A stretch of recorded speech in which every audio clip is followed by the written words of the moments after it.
Numa festa bem agitada e regada a álcool, meu marido perdeu uma noite comigo para o amigo dele num jogo de cartas. Vai lá e paga a minha dívida, sua galinha. Ele rosnou e me empurrou para dentro do quarto. Mas quando o amigo dele saiu de lá, 5 minutos depois, pálido como um defunto, meu marido percebeu que tinha cometido um erro fatal. Eu estava parada na janela, observando as primeiras gotas pesadas da chuva de outono baterem contra o vidro. O quarto cheirava a ozônio e café recém-passado. Na mesa, o jantar esperava, robalo assado com alecrim e uma salada de legumes. Tudo exatamente como o Bruno gostava. Eu sempre me esforçava muito para deixar nossa casa aconchegante e transformar nosso apartamento alugado de 3 quartos, num bairro nobre de São Paulo, num verdadeiro ninho de família. Quando nos conhecemos, anos atrás, na festa de aniversário de um amigo em comum, ele tinha me conquistado com seu charme, seu talento para elogios e uma autoconfiança quase infantil de que o mundo inteiro estava lá aos seus pés. Bruno, gerente de filial numa concessionária de carros renomada na cidade, sabia como impressionar e ainda sabia. Só que agora, o objeto dessa impressão raramente era eu, sua esposa. A porta destrancou e o Bruno entrou no corredor. Ele jogou o casaco molhado numa cadeira, nem se deu ao trabalho de pendurar no armário e foi direto para a cozinha. Oi, querida! Ele me beijou na bochecha e eu senti o cheiro fraco de uísque caro. Tô morto de cansaço. Fechei um grande negócio hoje. Tivemos que comemorar com um cliente. Oi! Eu sorri suavemente, tentando não deixar transparecer que percebi o estado dele. Fiz o jantar, seu peixe favorito. Peixe soa ótimo, disse ele, espiando dentro da panela. Embora eu e os rapazes já tenhamos comido alguma coisa no bar, mas para o seu peixe eu arrumo espaço. Nos sentamos à mesa. Bruno comeu com gosto e contou sobre sua vitória mais recente no trabalho, seu chefe idiota e os colegas invejosos. Eu ouvi, balancei a cabeça e servi chá para ele. Já tinha me acostumado há muito tempo que nossas noites giravam em torno dos sucessos e problemas dele. Meu trabalho como paisagista parecia trivial para ele. Brincadeira com flores, como ele às vezes zombava, embora meu trabalho trouxesse quase metade da renda da casa e nos permitisse pagar o financiamento sem dificuldades. A propósito, o Caio e o Lucas vêm aqui no sábado, disse Bruno casualmente, enquanto colocava o último pedaço de peixe na boca. Vamos ficar de bobeira, jogar cartas, então cozinha algo gostoso de novo. Escapou de mim antes que eu pudesse me segurar. Bruno, nós tínhamos combinado de visitar aquela pousada na serra neste fim de semana. Você prometeu. Ah, Juliana, que pousada. Chuva, lama, o que a gente já não viu por lá. E os rapazes vêm aí. Vamos relaxar, nos divertir. Não seja uma estraga-prazeres.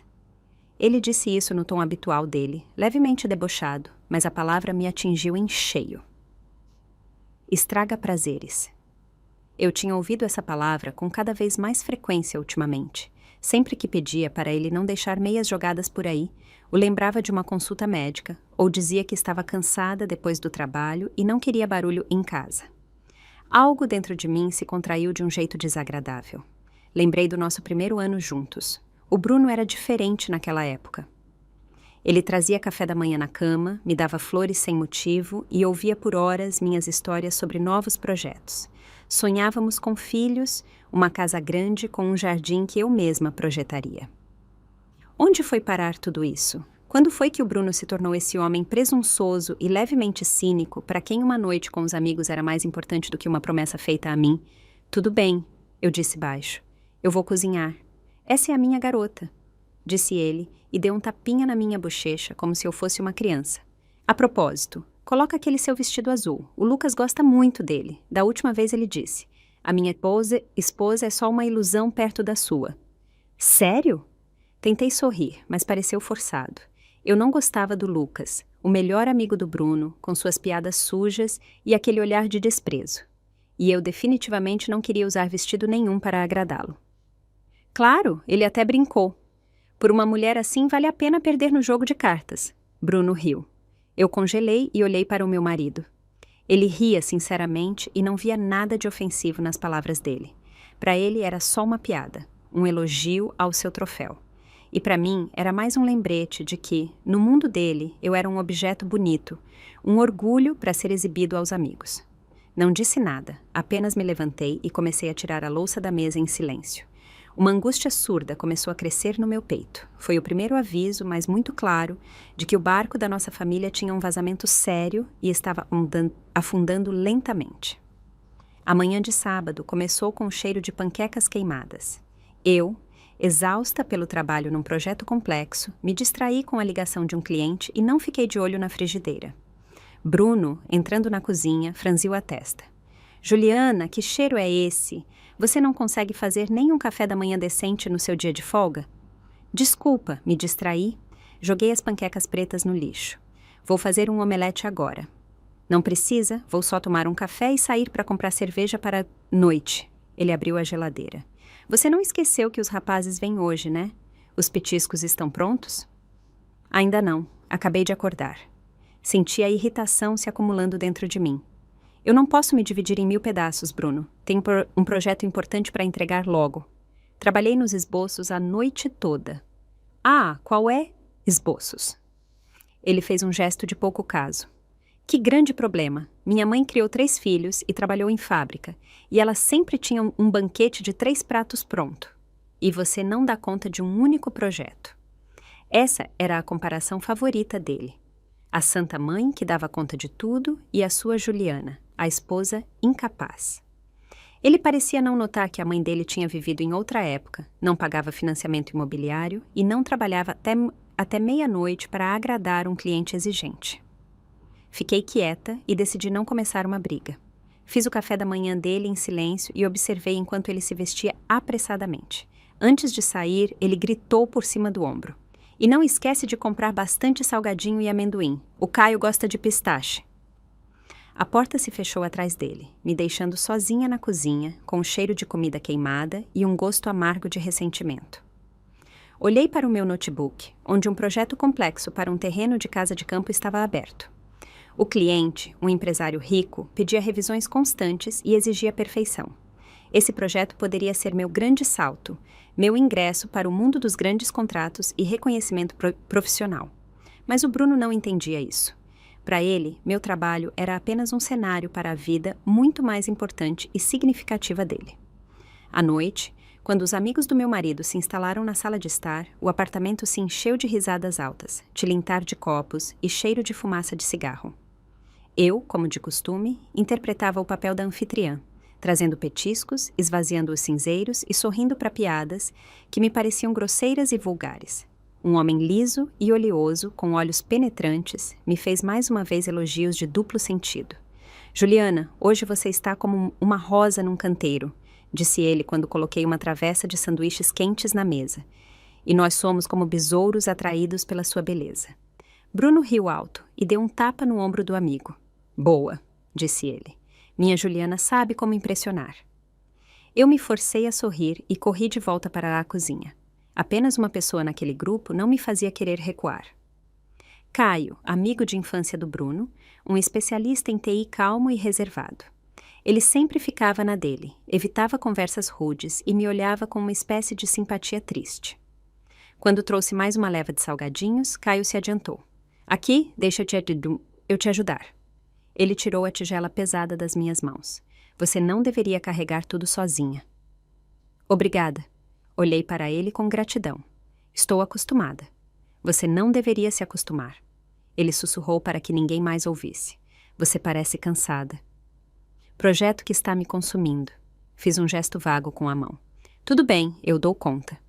Se precisar de ajuda, é só falar, acrescentou ele enquanto voltava para a mesa.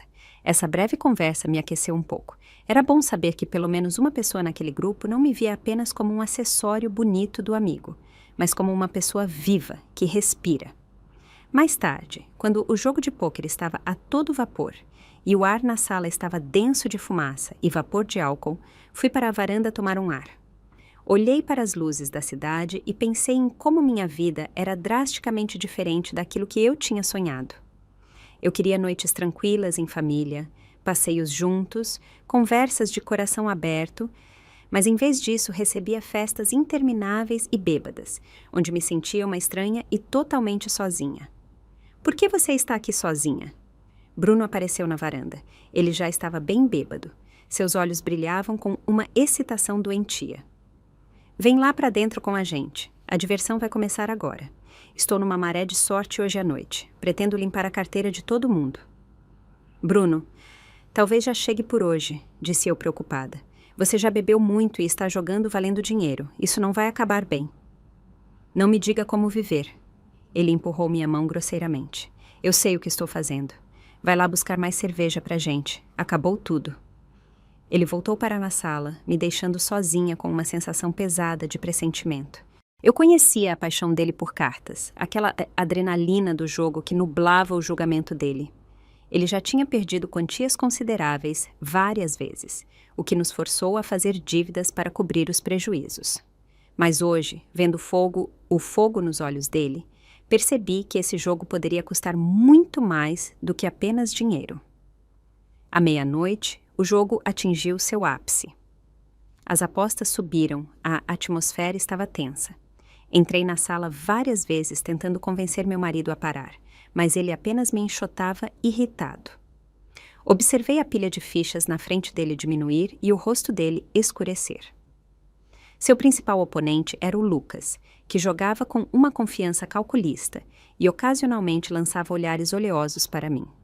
Em certo momento, Caio simplesmente saiu do jogo, disse que não estava interessado e sentou numa poltrona com um livro que achou na estante.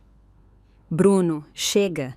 Tentei novamente quando meu marido me pediu para pegar os últimos reais da minha carteira. Essa é nossa reserva de emergência para despesas inesperadas. Não se intrometa, ele latiu sem olhar para mim. Eu preciso recuperar. Minha carta vai vir. Eu sinto. Com o coração pesado, dei o dinheiro a ele, sabendo muito bem que era em vão. 20 minutos depois, tudo acabou. Bruno tinha perdido. Ele estava sentado lá, pálido como um defunto, encarando a mesa vazia à sua frente. Bem, companheiro, acontece. Lucas puxou as fichas para si com um sorriso satisfeito. 10.000 reais seus. 3? 10? Gritou Bruno. Não combinamos tanto assim.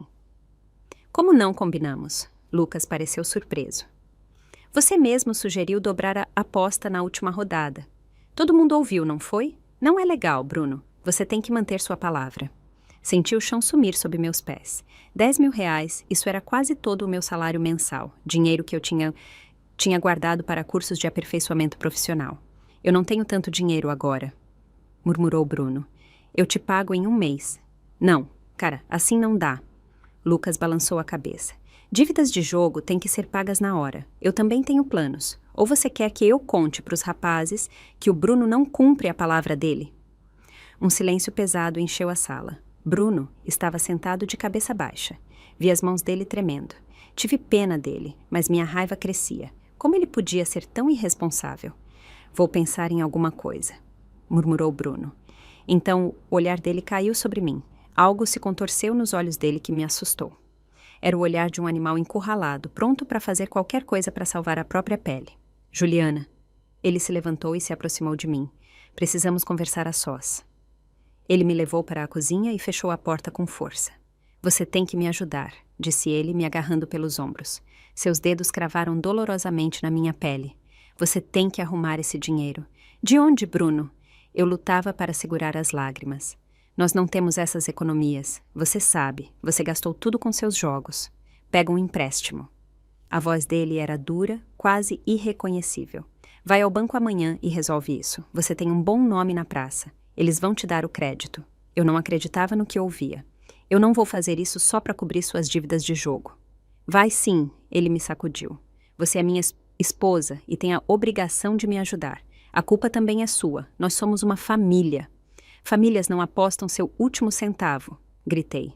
Famílias pensam no futuro, no financiamento, nos filhos que a gente queria ter um dia. Não ouse me dar sermão. O rosto dele se contorceu de raiva. Eu disse que se eu mandar você pegar um empréstimo, você pega um empréstimo. Ou então o quê? Eu me soltei do aperto dele. Você vai me bater? Nesse momento, Caio espiou na cozinha. Gente, tá tudo bem aí? Ele nos olhou preocupado. Talvez eu deva ir embora. Tudo certo, chiou Bruno, lançando um olhar hostil ao amigo. Cuide da sua vida. Vai lá com o Lucas e diz pra ele que eu vou resolver isso agora. Caio hesitou, mas acenou com a cabeça e saiu. Olhei para o meu marido e o homem que eu um dia amei me parecia agora totalmente estranho, frio, cruel, egoísta. Ele estava pronto para jogar a dívida vergonhosa dele nas minhas costas, sem pensar nem por um segundo nas consequências. Eu não vou pegar empréstimo nenhum, Bruno, disse eu com firmeza. Esse é o seu problema e você tem que resolver sozinho. Ah, é mesmo? Ele sorriu com escárnio, mas não havia alegria nos olhos dele, apenas uma raiva fria. Então você se recusa a ajudar seu próprio marido na necessidade? Bom, então vamos ver o que você vai dizer quando eu contar para todo mundo que tipo de esposa eu tenho. Ele se virou bruscamente e saiu da cozinha, me deixando sozinha. Encostei na parede e senti meus joelhos tremerem. Aquilo não foi apenas um incidente, foi um momento que dividiu minha vida em um antes e um depois. Ficou claro para mim que o casamento no qual eu tinha trabalhado tanto estava desmoronando diante dos meus olhos. E o gatilho não foi nada mais que uma perda comum num jogo de cartas. O dia seguinte, domingo, passou num silêncio sufocante. Bruno não falou comigo e ignorou minha presença propositalmente. Ele se trancou na sala com um notebook, telefonava ocasionalmente e desligava irritado. Tentei me concentrar no meu projeto, mas meus pensamentos voltavam sempre para a noite anterior. As palavras do meu marido. Você é minha esposa e tem a obrigação de me ajudar. Ecoavam na minha cabeça. Eu sempre acreditei que parceria familiar significava apoio mútuo. Mas, na visão do Bruno, aparentemente significava algo totalmente diferente.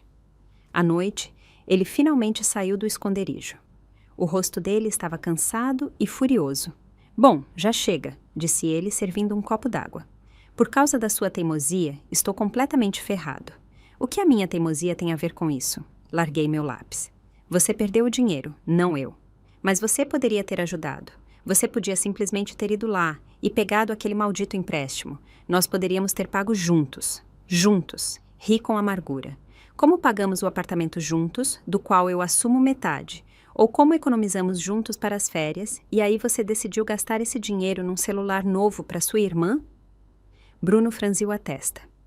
Ele não gostava de ser lembrado das obrigações financeiras com os parentes dele, que ele cumpria generosamente com nosso orçamento conjunto. Não mude de assunto, continuou ele. O problema sou eu. O Lucas já ligou 3 vezes. Ele está ameaçando ir no meu trabalho e fazer um escândalo. Você sabe o que isso significa para minha reputação? E sabe o que acontece com a nossa família se a gente tiver que pegar mais um empréstimo por causa da sua burrice? Minha voz tremeu. Nós temos o financiamento da casa, Bruno. A gente mal consegue fechar o mês. Ele chegou bem perto de mim. Os olhos dele se estreitaram perigosamente. O negócio é o seguinte. Eu vou te dar uma última chance. Amanhã cedo você vai ao banco. Se eles não te derem o crédito, você dá um jeito. Vende suas coisas. Pede para os seus pais. Não me importa. Mas até o fim da semana o dinheiro tem que estar com o Lucas. Eu não vou pedir aos meus pais, disse eu determinada. Eles já nos ajudam o suficiente. E também não vou vender o anel que minha avó me deu. Então vai ser o empréstimo. Ele me interrompeu. Sem discussão, senão você vai se arrepender muito. Com isso, ele foi para o quarto e se deitou demonstrativamente na ponta da cama, virado para a parede. Fiquei na cozinha sentindo as lágrimas escorrerem pelo meu rosto. Era um ultimato. Ele não estava pedindo. Ele exigia, ameaçava.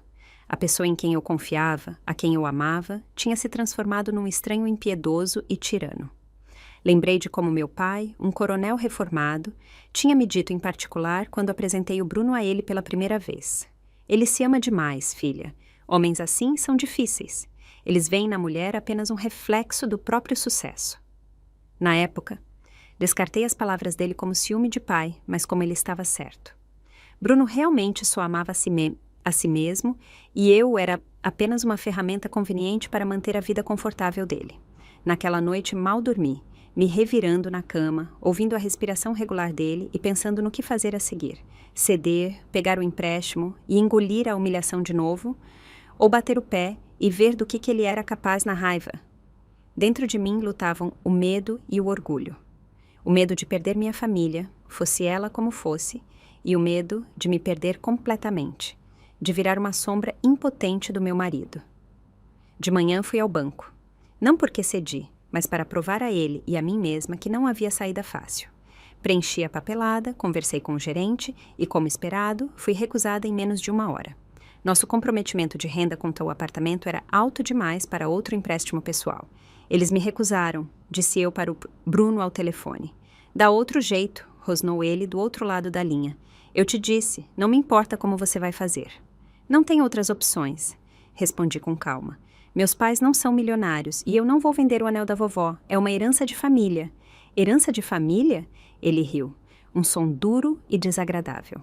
Quem precisa da sua herança de família quando minha reputação e possivelmente meu emprego estão em jogo? Se você não arrumar o dinheiro, pode fazer as malas e ir morar com seus pais. Ele desligou na minha cara. Fiquei parada no meio da rua, telefone na mão, sentindo o mundo se quebrar em pedacinhos ao meu redor. Ele estava pronto para me expulsar da nossa casa. A casa que eu pagava metade. A casa que eu tinha deixado aconchegante. A casa onde eu sonhava criar nossos futuros filhos. E tudo isso por causa de uma dívida de jogo. Foi um ponto sem retorno. Naquele momento, percebi que não tinha mais medo. Raiva e uma determinação fria substituíram o medo. Eu não seria uma vítima. Eu lutaria por mim mesma. Quando voltei para casa, encontrei o Bruno já lá. Ele estava sentado na cozinha com a cabeça entre as mãos. Quando me viu, deu um pulo. E aí, conseguiu alguma coisa? Não. Coloquei minha bolsa calmamente numa cadeira. Eu te disse, não tem opções. Então você não fez nada. Ele se exaltou de novo. Só ficou passeando e voltou. Eu fui ao banco. Eles recusaram. Eu não vou me humilhar pedindo dinheiro a amigos ou pais. A culpa é sua, Bruno. E você tem que resolver. Eu vou resolver. Ele socou a mesa. Eu vou consertar isso. Vou ganhar tudo de volta. O quê? Não acreditei no que ouvia. Você quer jogar de novo? Sim. Os olhos dele brilhavam febris. Liguei para o Caio. Ele concordou em me dar uma chance. Vamos jogar 1 contra 1 hoje à noite. Vou recuperar cada centavo. Você tá maluco? Sussurrei. Você só tá cavando o buraco mais fundo. É minha única chance, disse ele, agarrando minhas mãos. Você tem que me apoiar. Só fica por perto e não se intromete. Eu não vou participar disso. Puxei minhas mãos. Não quero assistir você se destruir de novo. Nesse momento, lembrei do meu projeto. Hoje era o prazo final para os esboços. O cliente importante de quem minha carreira dependia. Eu tinha esquecido completamente por causa desse drama familiar. Preciso trabalhar, disse eu, indo para minha mesa no canto da sala. Que trabalho o quê? Ele bloqueou meu caminho. Nós estamos decidindo nosso destino aqui e você preocupada com suas florzinhas. Essas florzinhas trazem metade do dinheiro para dentro dessa casa. Eu não conseguia mais me segurar. Se eu não entregar o projeto a tempo, perdemos um cliente enorme e uma quantia gigante de dinheiro. Não me interessa. Ele me empurrou para o lado. Hoje à noite você fica aqui e espera enquanto eu resolvo nossos problemas. Cuida das suas figurinhas depois. Ele foi para o quarto, aparentemente para se preparar mentalmente para a batalha decisiva. Sentei no computador, mas não conseguia me concentrar. Minhas mãos tremiam, meus pensamentos estavam confusos. A pressão vinha de todos os lados. Um cliente exigente, um prazo estourando e um marido que tinha perdido totalmente a noção da realidade. Me sentia presa numa armadilha sem saída. À noite, o Caio chegou. Ele parecia inquieto e tentava não encontrar meu olhar. Oi, disse ele baixo. Eu tentei tirar essa ideia da cabeça dele. Eu sei, dei um sorriso fraco para ele. Obrigada por pelo menos tentar. Ele te machucou? Ele baixou a voz quando Bruno saiu do quarto. Ainda não, respondi baixinho. Bruno se aproximou deles, esfregando as mãos em expectativa. E aí, companheiro? Pronto para se despedir do seu dinheiro? A sorte está do meu lado hoje à noite. Vamos ver, respondeu Caio calmamente, colocando um baralho na mesa. Eles começaram a jogar. Fui para a cozinha para não testemunhar a loucura. Tentei trabalhar, mas as linhas no e-mail do cliente embaçavam diante dos meus olhos. Juliana, se os esboços não estiverem na minha caixa de entrada até às 10 da noite, considere nosso contrato encerrado. Só me restavam 2 horas. Eu ouvia as vozes deles na sala, os comentários ocasionais do Caio e os gritos excitados do Bruno ficando cada vez mais altos. Aparentemente, ele estava mesmo com sorte. Juliana! Gritou ele mais tarde. Traz o espumante. Temos que celebrar meu triunfo. Com o coração pesado, peguei a garrafa na geladeira que tínhamos guardado para uma ocasião especial. Quando entrei na sala, vi a montanha de fichas na frente do Bruno. Ele estava radiante. Tá vendo? Ele me abraçou pela cintura. E você não acreditou em mim. Já recuperei quase todo o dinheiro do Lucas. Mais algumas rodadas e eu tô no azul. Caio estava sentado em frente a ele, o rosto inexpressivo. Ele empurrava as fichas calmamente para lá e para cá, sem demonstrar emoção. Talvez já chegue por hoje, sugeriu ele. Você já recuperou suas perdas, Bruno. Não precisa desafiar o destino. Medo? Riu Bruno. Tá sentindo que vai perder? Não, meu amigo. Vamos jogar até o fim, tudo ou nada. Como você quiser, Caio deu de ombros. Voltei para a cozinha. Meu coração martelava de pavor. Dei uma olhada no relógio. 9h30. Meia hora restante para enviar o projeto. Abri meu notebook e me forcei a focar. Meus dedos voaram pelo teclado. Fiz as últimas correções, verifiquei as medidas, adicionei descrições.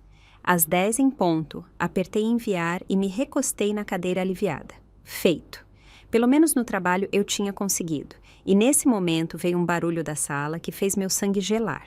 O estrondo de uma cadeira caindo e o berro furioso e desesperado do Bruno.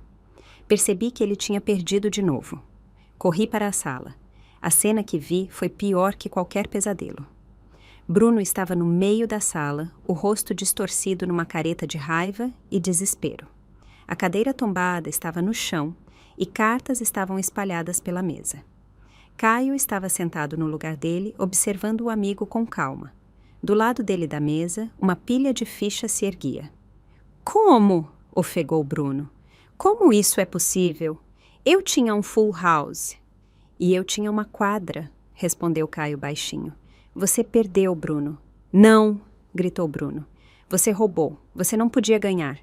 Eu não roubo, você sabe disso. Caio se levantou devagar. Você mesmo foi pro tudo ou nada. Assumiu o risco e perdeu. Aceite como um homem. Um homem, riu Bruno histericamente.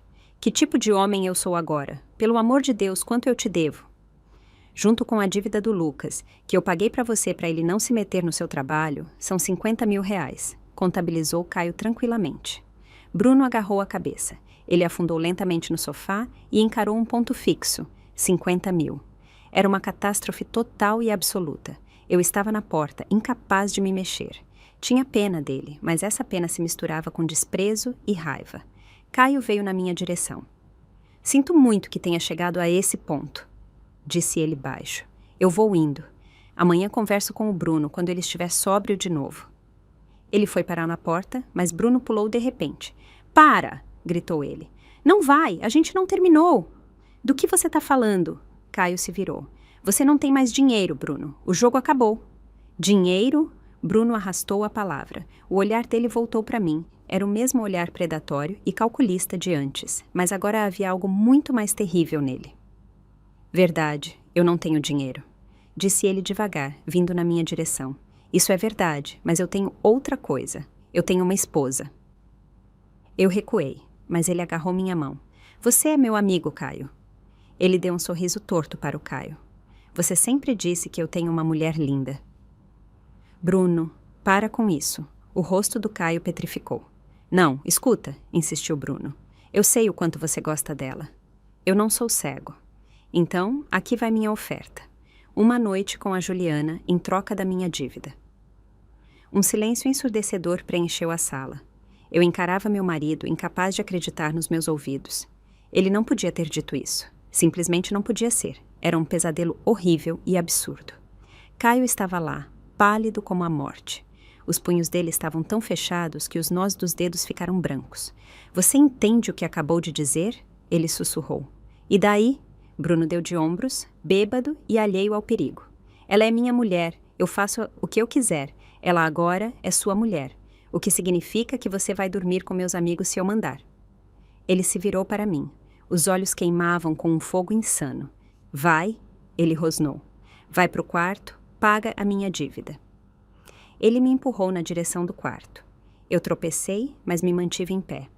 Olhei para ele e naquele momento todo o amor, toda a pena, todos os sentimentos mornos que restavam por aquele homem morreram. No lugar deles, só restou um vazio gelado e uma vergonha ardente que consumia tudo. Caminhei devagar até o quarto. não porque obedecia, mas porque meu corpo funcionava no piloto automático. Ouvi o Caio dizer uma única palavra atrás de mim, baixo, mas tão cheio de ameaça que um arrepio correu pela minha espinha. Não ouse! Entrei no quarto e fechei a porta atrás de mim. Encostei nela e senti minhas pernas cederem. O quarto, que eu tinha decorado com tanto cuidado, escolhido cada almofada, cada cortina, parecia agora estranho e hostil. As paredes pareciam se fechar e o ar estava denso, pesado, impossível de respirar. Escorreguei devagar pela porta até o chão, abraçando meus joelhos. Meu corpo tremia, mas não havia lágrimas. Por dentro era um deserto queimado, a palavra uma marca de ferro, uma sentença. Ele tinha me chamado de prostituta. Ele, meu marido, o homem a quem jurei amor e lealdade, não tinha só me humilhado. Ele tinha pisoteado e pulverizado tudo entre nós. Todas as memórias, todas as esperanças, todo o nosso passado juntos e nosso futuro não realizado.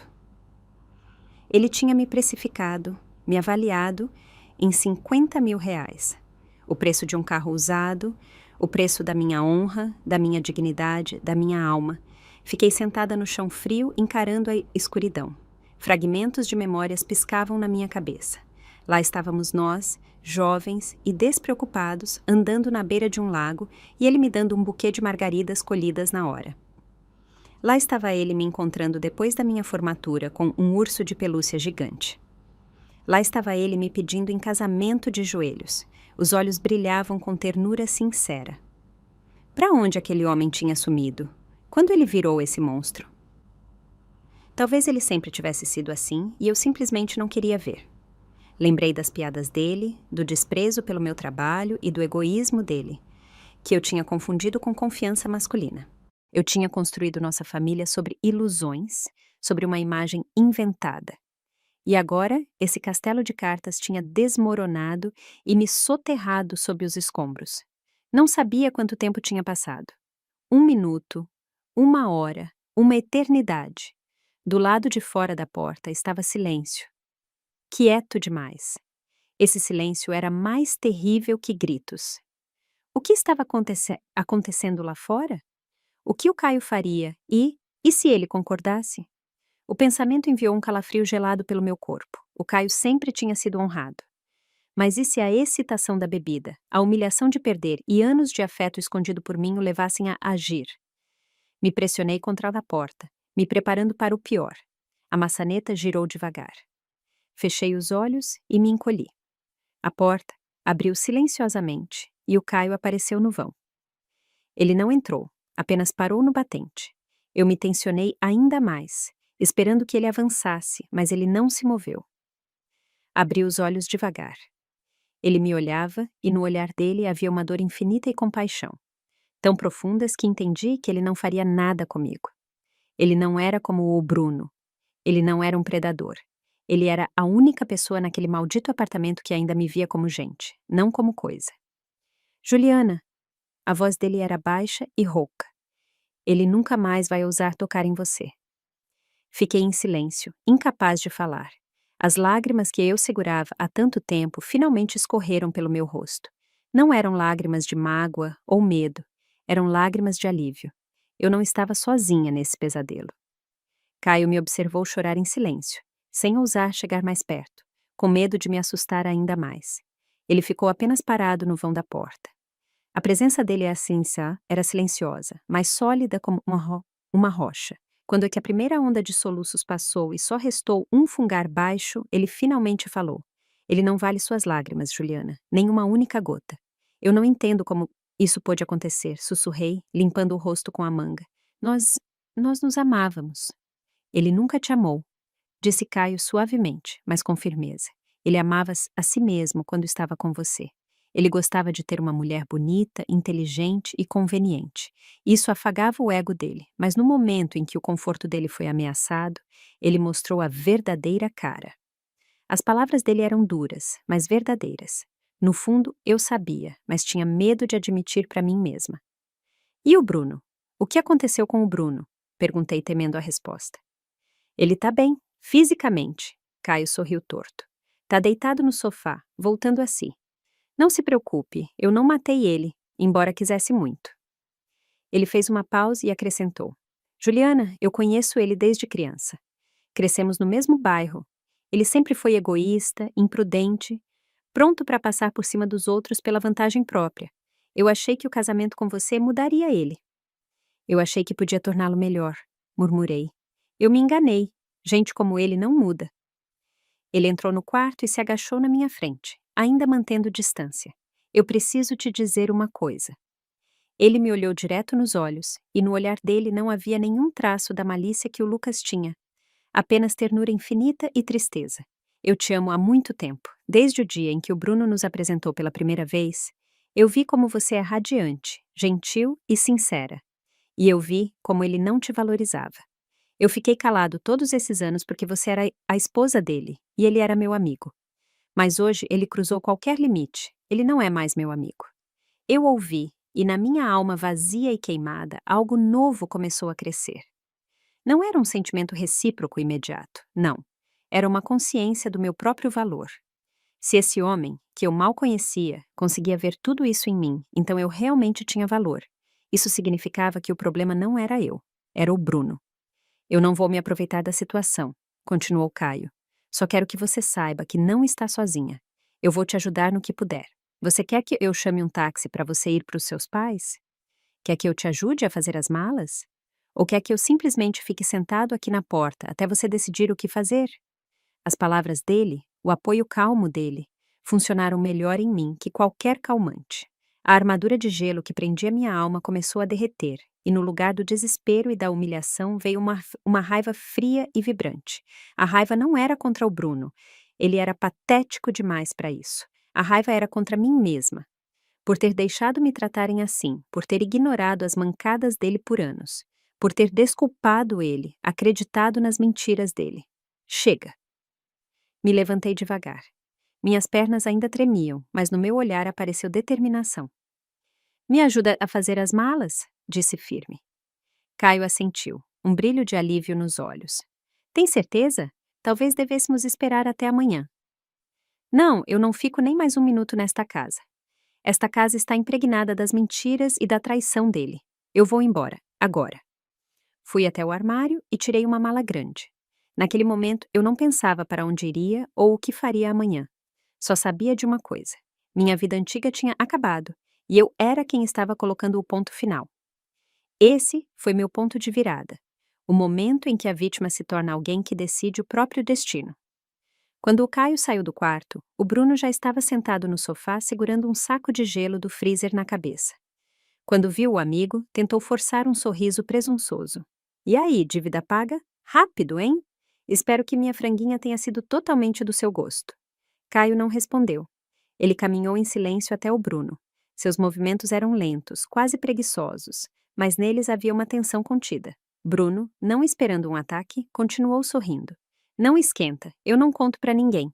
Solidariedade masculina e tal, talvez mais uma cerveja. A única resposta que ele recebeu foi um soco único, preciso, executado profissionalmente. Caio tinha lutado boxe na juventude e a mão dele ainda sabia como bater. O golpe acertou exatamente no maxilar. A cabeça do Bruno chicoteou para trás. Ele soltou um gemido curto e desabou inconsciente no sofá. O saco de gelo escorregou para o chão. Caio encarou o corpo estirado por alguns segundos. Depois, limpou a mão na calça jeans com nojo. Ele não sentiu satisfação nem raiva, apenas vazio e repulsa. Ele se virou e voltou para o quarto. Eu já tinha aberto o armário e empacotava metodicamente minhas coisas na mala. Eu me movia como uma máquina, sem pensar, simplesmente pegando tudo que estava ao alcance. Vestidos, jeans, roupas íntimas. Ele não vai nos incomodar, disse Caio baixo ao entrar no quarto. Ele está tirando um cochilo forçado. Assenti sem me virar. Ótimo. Precisa de ajuda? Ele chegou mais perto. Sim, por favor, pega aquela caixa. Meus documentos e meu notebook estão lá. Arrumamos tudo em silêncio. Caio se movia rápido e eficiente, tirando roupas dos cabides, dobrando, colocando na mala. Eu peguei nécessaire, livros e objetos pessoais queridos. Não levei nada que tivesse sido comprado pelo Bruno ou financiado com recursos conjuntos. Apenas o que me pertencia antes do casamento ou o que eu tinha comprado com meu próprio salário. Quando a mala estava cheia, olhei em volta do quarto. Parecia inalterado, mas na realidade tudo tinha mudado. Aquele quarto não era mais meu lar. Para onde você vai? Perguntou Caio. Para a casa dos meus pais. Falei o endereço, num bairro mais afastado. Eu te levo. Não precisa, eu chamo um táxi. Eu disse que te levo. Na voz dele não havia espaço para discussão. Não vou te deixar sozinha agora. Eu não contestei. Me sentia tão drenada que simplesmente não tinha forças para objetar. Eu precisava de ajuda e estava grata que fosse justamente essa pessoa ali. Quando entramos na sala, Bruno já estava voltando a si. Ele estava sentado no sofá, segurando a cabeça e gemendo. Quando me viu com a mala e o Caio, tentou se levantar. Para onde você vai? A fala dele estava embolada. Estou indo embora, Bruno, respondi calmamente. Indo embora? Como você pode ir embora? Você não pode ir, você é minha mulher. Não mais, balancei a cabeça. Hoje você mesmo acabou com o nosso casamento. Com suas palavras, com suas atitudes. Mas foi só uma brincadeira. Ele tentou sorrir, mas a dor distorceu o rosto dele. Eu estava bêbado, não sabia o que estava dizendo. Você sabia muito bem. Eu o interrompi. Você só mostrou quem você realmente é, adeus. Me virei para sair, mas ele pulou e bloqueou meu caminho. Eu não vou deixar. Você não vai a lugar nenhum. Esta é a minha casa. Caio se colocou entre nós. Sai da frente, Bruno. E você não se mete, traidor, gritou Bruno. Eu achei que você fosse meu amigo e você dorme com a minha mulher pelas minhas costas. Eu não toquei nela, disse Caio por entre os dentes. Ao contrário de você, eu respeito ela. Sai da frente da porta agora, ou esse não vai ser o último soco. Bruno viu os punhos fechados do Caio, os olhos frios e cheios de desprezo, e algo nele quebrou. Ele recuou, respirando pesado. Você vai se arrepender, Juliana, chiou ele por cima do ombro. Você vai voltar rastejando e vai ver quem é que precisa de você de verdade além de mim. Não me virei. Simplesmente passei pela porta que o Caio segurava aberta para mim. Ele carregou minha mala e descemos as escadas em silêncio. Lá fora caía uma chuva fina e desagradável. Caio abriu a porta do carro para mim, me ajudou a entrar e colocou a mala no porta-malas. Obrigada, disse eu baixo quando partimos. Não foi nada. Ele dirigia concentrado na estrada. Eu devia ter feito isso muito antes. Atravessamos a cidade noturna. As luzes dos postes borravam no asfalto molhado. Eu olhava pela janela e não sentia nada além de uma exaustão avassaladora. Minha vida antiga tinha ficado naquele apartamento, onde o homem que um dia amei estava agora sentado no sofá. E diante de mim estava o desconhecido. Chegamos à casa dos meus pais bem depois da meia-noite. O tempo todo fiquei em silêncio, observando as luzes passarem por mim. Caio também não quebrou o silêncio, entendendo que qualquer palavra agora seria desnecessária. Ele apenas dirigia confiante e calmo, e a presença silenciosa dele era mais reconfortante do que qualquer conversa poderia ser. Nas janelas da casa dos meus pais havia luzes acesas. Eu sabia que eles estavam acordados me esperando. Eu tinha ligado assim que saímos do meu prédio e disse apenas 3 palavras. Mãe, tô indo. Isso bastou. Meu pai, seu Hélio, o ex-militar, nos recebeu na porta. Ele olhou em silêncio para a filha banhada em lágrimas e para o Caio tirando a mala do porta-malas e entendeu tudo sem precisar de uma palavra. Entra, filha! Ele me abraçou pelos ombros. Sua mãe tá fazendo chá. Seu Hélio apertou a mão do Caio com firmeza. Obrigado, meu rapaz.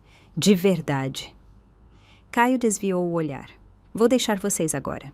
Se precisarem de alguma coisa, liguem a qualquer hora. Entra pelo menos para tomar um chá, ofereceu Dona Inês, que tinha corrido para o corredor. Não, obrigado, preciso ir. Ele acenou para mim. Se cuida. E ele foi embora, se dissolvendo na escuridão da noite. A cozinha cheirava a hortelã e ao bolo da minha mãe.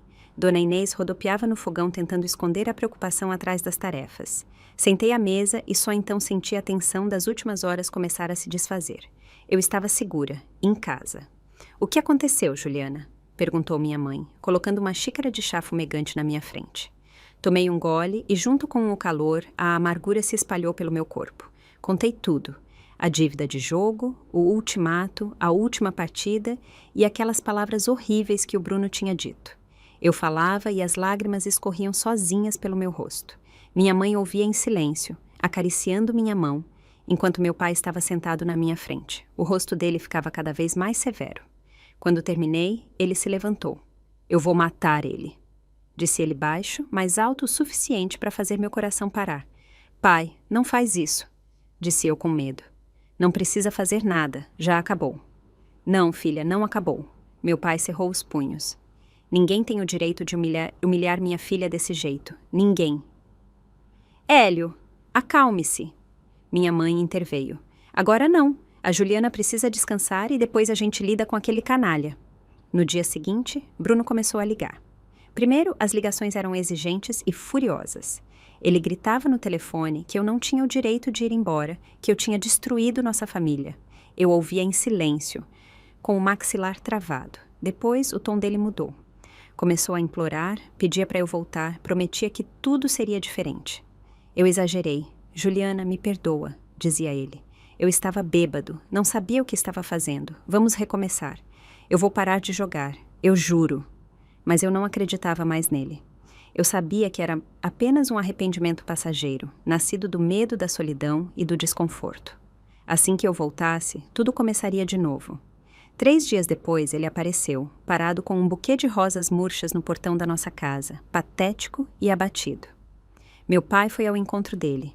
O que você quer? Perguntou ele friamente. Vim pela Juliana. Bruno tentou parecer confiante, mas a voz tremeu. Ela não quer falar com você, disse meu pai firme. Vá embora. Eu não vou embora até ver ela. Bruno tentou avançar, mas meu pai bloqueou o caminho. Eu disse para você ir embora, repetiu seu Hélio, e a voz dele carregava aquele aço inconfundível de comando. Ou quer que eu te ajude? Bruno olhou para o meu pai, um homem mais baixo, mas de constituição forte e olhar pesado, e percebeu que era inútil discutir. Ele jogou o buquê no chão e se arrastou até o carro. O divórcio foi rápido e surpreendentemente tranquilo. Bruno não contestou nada sobre a divisão de bens ou apartamento. A conversa com meu pai tinha, obviamente, deixado uma impressão permanente nele. Ele simplesmente assinou todos os papéis e sumiu das nossas vidas. Lucas, a quem o Bruno nunca pagou a dívida, me ligou algumas vezes, mas eu tinha trocado meu número. Os problemas do meu ex-marido não me importavam mais. Caio ligava 1 vez por semana, só para perguntar como eu estava. Ele não forçava a barra, não falava sobre os sentimentos dele, ele simplesmente ficava por perto, à distância. Esse apoio silencioso me ajudou mais do que qualquer palavra poderia. Eu sabia que tinha um amigo com quem podia contar. 1 ano se passou. O outono tinha pintado as árvores de novo, mas para mim era um outono totalmente diferente. Eu não morava mais com meus pais. Alguns meses depois do divórcio, aluguei um apartamento pequeno, mas aconchegante no centro da cidade, perto do meu novo trabalho. Aquele projeto controverso, que eu terminei na noite em que deixei o Bruno, acabou sendo um sucesso surpreendente. O cliente ficou encantado e me recomendou para os parceiros dele. As encomendas chegavam uma atrás da outra. Abri meu próprio pequeno estúdio de paisagismo e pela primeira vez na vida me senti verdadeiramente independente e confiante nas minhas capacidades. Eu mudei não só por dentro, mas também por fora. Cortei o cabelo e adotei um estilo de roupa mais ousado e vibrante. O medo escondido sumiu dos meus olhos e foi substituído por um sorriso calmo que frequentemente brincava nos meus lábios. Trabalhava muito, encontrava amigos e ia ao teatro. Vivia plenamente, com todo o meu coração. Caio ainda estava por perto. Nossa amizade tinha ficado ainda mais forte. Ele me ajudou na mudança, consertou meu computador e nos fins de semana passeávamos pelo parque ou íamos ao cinema. Ele nunca tocou no assunto daquela confissão e não tentou transformar nossa relação em algo mais. Ele simplesmente permaneceu ao meu lado e eu valorizava isso mais que tudo no mundo. Eu sabia que talvez um dia estaria pronta para um novo relacionamento e a primeira pessoa a quem eu daria uma chance seria ele. Mas por enquanto eu estava feliz em ser eu mesma. Um dia, sentada num café discutindo um novo projeto com o Caio, vi o Bruno numa mesa vizinha. Ele não estava sozinho. Estava com uma garota chamativa, vestida de forma vulgar. Ele ria alto, contava algo para ela e parecia tão cheio de si quanto antes. Nossos olhares se cruzaram. Por um momento, o sorriso dele desapareceu e algo que parecia arrependimento piscou nos olhos dele, mas sumiu na hora. Ele acenou com a cabeça para mim como se eu fosse uma velha conhecida e se voltou para a acompanhante. Eu esperava sentir dor ou mágoa, mas por dentro não senti nada. Aquela pessoa tinha se tornado totalmente estranha para mim. O passado tinha finalmente me soltado. "Tudo bem?" perguntou Caio, percebendo meu olhar. "Sim", disse eu, sorrindo de forma sincera e radiante. "Melhor impossível." Tomei um gole do meu chá favorito e olhei pela janela. Lá fora, a cidade grande vibrava de vida. Eu vivia minha própria vida, cheia de altos e baixos, decepções e esperanças. Eu sabia que agora estava pronta para qualquer desafio. Tinha suportado humilhação e traição, mas não tinha quebrado. Saí dessa história mudada, forte, sábia e, o mais importante, livre.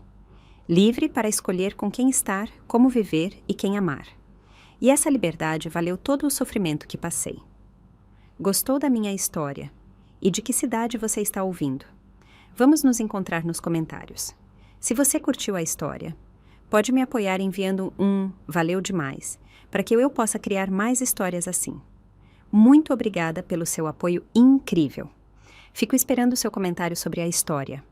Na tela você vê 2 novas histórias de vida que eu recomendo muito. Tem muito mais no meu canal, não esqueça de se inscrever.